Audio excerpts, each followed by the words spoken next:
মানুষ কোনোভাবেই পরাধীনতা পছন্দ করে না, সে সবসময় স্বাধীন থাকতে চায়। জুলাই যোদ্ধাদের যেরকম না পাওয়ার অনেক কিছুই আক্ষেপ রয়েছে, সেই ক্ষেত্রে আপনার মনে হয় পরবর্তীতে কোনো গণ অভ্যুত্থান হলে তারা আদৌ দেশের জন্য, দশের জন্য আসবে?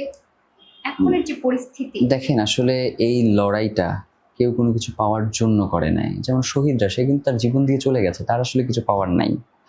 আমরা যারা এখন পর্যন্ত বেঁচে আছি, আমাদের আসলে দুনিয়াবি স্বার্থ হাসিলের জন্য মাঝে মধ্যে আমরা একটু লোভে পড়ে যাই। তবে আসলে এই লোভটা সাময়িক।